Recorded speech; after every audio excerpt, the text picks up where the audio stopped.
Nah coba ya pemirsa, saya ajak Anda kita lihat bagaimana ya kalau seandainya sedang berada di Festival Harmoni Istiqlal ya Iqbal ya. Betul, tadi sudah ada bocorannya sedikit banyak lebih tepatnya. Nah ini dipamerkan di Masjid Istiqlal Jakarta. Kita langsung bergabung ya dengan rekan jurnalis Metro TV Nurul Zenita memantau langsung dari sana.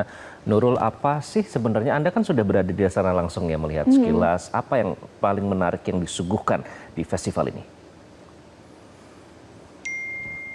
Ya Iqbal, Valen dan juga pemirsa, sebenarnya yang menarik ini banyak banget karena di festival ini tidak hanya pameran yang ditampilkan, tapi ada juga kegiatan syiar, ada juga tour, bazar buku, ada juga bagian-bagian seperti virtual reality dan masih banyak lagi. Dan jika Anda masuk ke bagian pameran ini, tempat saya berada, yang pertama Anda lihat adalah ini merupakan serambi silaturahmi, yaitu maket karya Angga Sinaga, di mana di sini menunjukkan bagaimana pedestrian itu menjadi medium serambi silaturahmi. Di sini ada maket Masjid Istiqlal dan juga ada gereja katedral dan juga beberapa gedung di sekitar lapangan Banteng.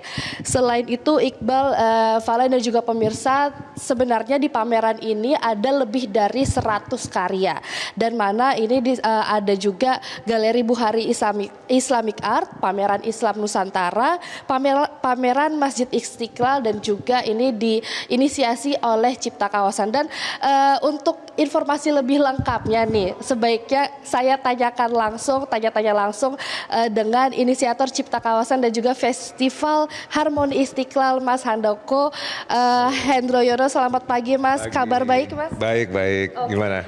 Mas, aku mau tahu nih sambil kita jalan-jalan kali ya, keliling-keliling pamerannya, yang melatar belakangnya itu apa sih sebenarnya? Ini mungkin dari sini kali ya. Okay. Ini ada yang menarik. Jadi sebenarnya ini inisiasi yang diawali dengan potensi kawasan lapangan Banteng ini yang penuh dengan harta karun.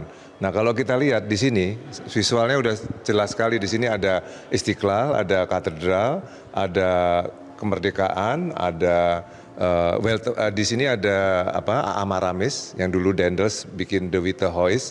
Jadi di sini sebenarnya menggambarkan dan masih banyak lagi poin-poin penting di kawasan Istiqlal ini, dan Istiqlal ini bisa menjadi episentrumnya, kurang lebih seperti itu. Oke, bergeser lagi, ini ada jalur penyebaran Islam di Nusantara abad 13 sampai 16. Ya. Boleh diceritain sedikit Mas? Ya, jadi di pameran ini ada dua bagian besar sebenarnya ya. Ada Islam Nusantara, di sini kita bisa lihat bagaimana penyebaran agama Islam yang juga dimulai dari abad ke-7 ya.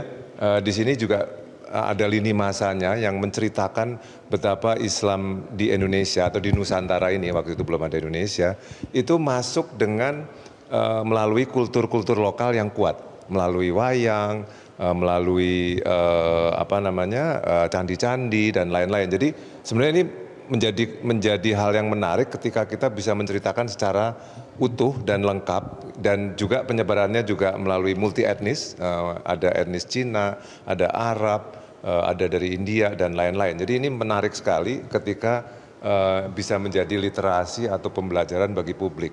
Oke. Ya, Iqbal, Valen dan juga pemirsa, di sini juga ditampilkan nih ada kain batik. Ya. Ini kain batik tuh gimana sih Mas? Apakah salah satu medium dakwah Islam pada zaman dulu atau gimana nih Mas? Ya, jadi sesuai dengan zamannya ya, kalau kita menilik ke sejarah lini masa gitu, terlihat sekali bahwa semua bisa menjadi medium. Tadi yang saya bilang wayang, selamatan, ritual segala macam itu bisa menjadi medium saat itu gitu ya. Bahkan di era-era pergerakan juga. Nah ini salah satunya batik. Batik ini kita bawa dari koleksi di sebuah tempat di Batang, itu dari Rifaiyah. Jadi bagaimana proses membatik tapi juga melalui syiar Islam. Jadi mereka membatik sambil menyanyikan atau katakanlah mengaji ayat-ayat suci Quran, dan itu dilakukan dan akhirnya berkarya, dan juga karya-karyanya unik karena dia tidak memakai objek-objek makhluk hidup. Jadi itu menandakan bahwa batik Rifaiyah mencoba untuk sesuai dengan ajaran Islam. Kurang lebih seperti itu. Jadi sekali lagi batik bisa menjadi medium juga untuk syiar Islam. Jadi apa ya, medium untuk syiar Islam tuh banyak banget, salah satunya batik. Nah kalau ini apa nih Mas? Nah, mungkin kalau dulu di pelajaran sekolah kita sering dengar soal Gurindam 12. Nah, ini bisa dibilang bahwa syiar Islam juga bisa melalui katakanlah pantun, puisi, tulisan, cerita, dan inilah buktinya di Riau ya, di Pulau Penyengat itu Islam dilakukan penyebarannya melalui Gurindam 12, dan ini menjadi katakanlah penanda penting bagi penyebaran Islam di Nusantara.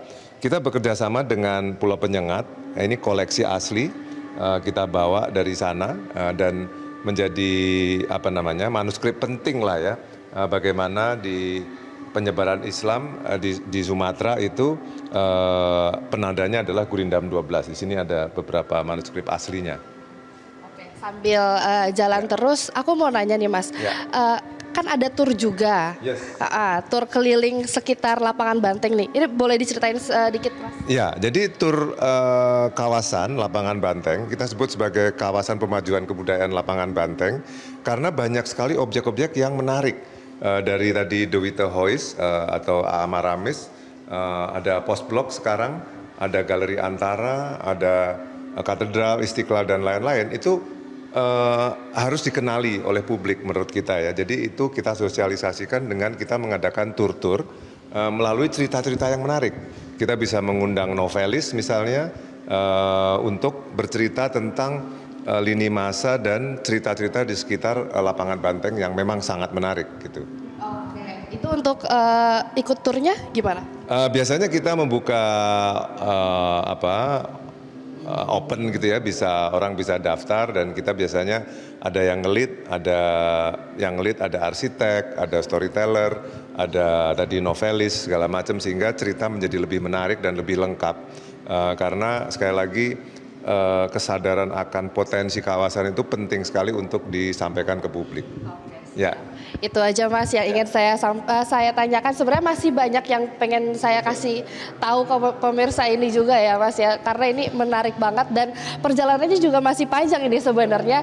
Tapi untuk bagi pemirsa nih yang mau wisata religi atau mengenal sejarah Islam lebih jauh, ini bisa langsung ke Masjid Istiqlal karena ini instalasinya masih ada sampai tanggal 28 Februari 2025. Untuk harga tiket masuknya ini 35.000 untuk pelajar dan juga 45.000 untuk umum. Buka dari pukul 9 pagi sampai dengan pukul 9 malam. Ini kayaknya Iqbal suka banget nih untuk wisata yang berbau sejarah, ini suka banget. Bisa nih kita habis live kita langsung ke sini Iqbal. Saya kembalikan ke Iqbal dan Valen dan di studio.